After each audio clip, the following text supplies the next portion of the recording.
Sampah sampai saat ini masih menjadi salah satu permasalahan di semua daerah. Pada daerah yang menghasilkan sampah dalam volume yang sangat besar, maka penanganannya membutuhkan anggaran yang tidak sedikit. Salah satu sumber dana bagi pemerintah daerah yang dapat digunakan untuk menanggulangi permasalahan sampah adalah retribusi.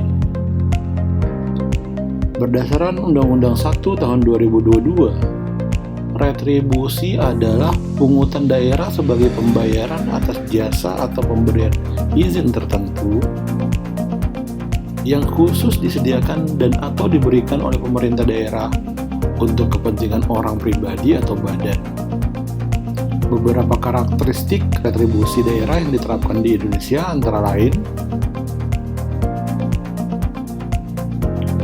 retribusi merupakan pungutan yang dipungut berdasarkan undang-undang dan peraturan daerah yang berkenan.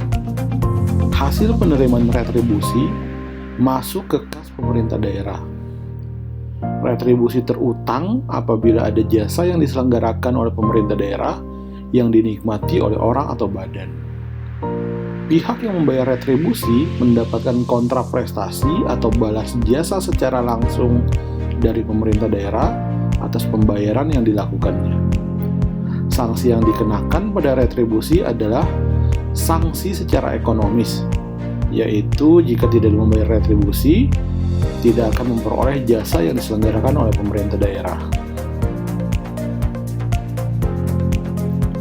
Terdapat 3 jenis retribusi, yaitu retribusi jasa umum, retribusi jasa usaha, dan retribusi perizinan tertentu.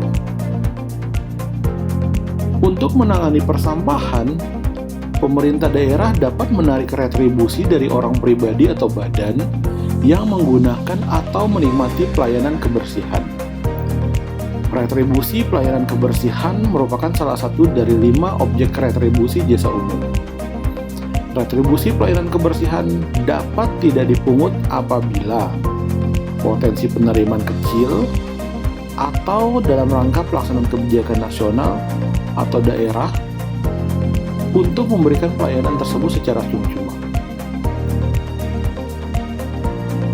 Kira-kira berapa potensi retribusi pelayanan kebersihan di suatu daerah? Tarif retribusi pelayanan kebersihan dibedakan untuk rumah tinggal dan non-rumah tinggal. Kali ini kita akan coba melakukan simulasi perhitungan potensi retribusi pelayanan kebersihan khusus untuk rumah tinggal. Sebagai contoh, kita akan menggunakan tarif retribusi Kabupaten Bandung Barat.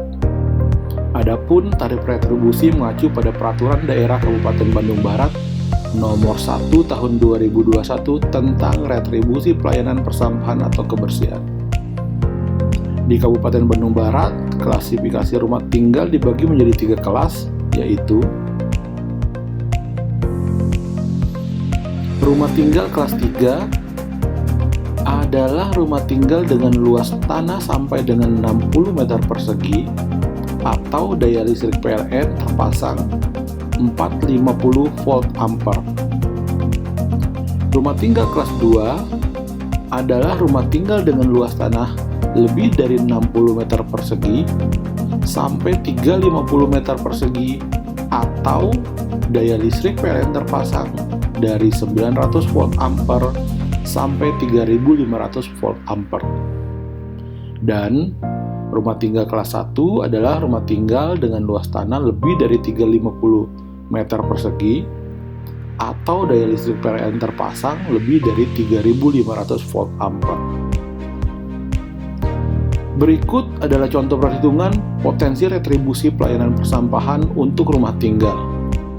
Data yang diperlukan yaitu jumlah rumah tinggal atau KK untuk masing-masing kelas rumah tinggal.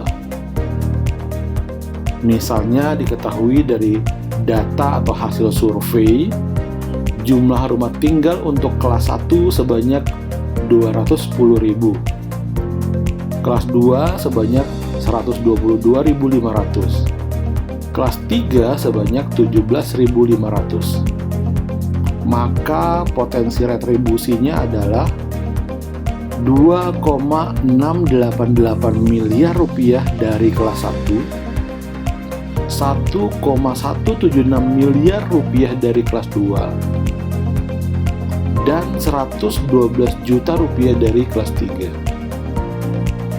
Dengan demikian, potensi retribusinya sebesar 3 miliar 976 juta rupiah per bulan, atau 47 miliar 712 juta rupiah per tahun.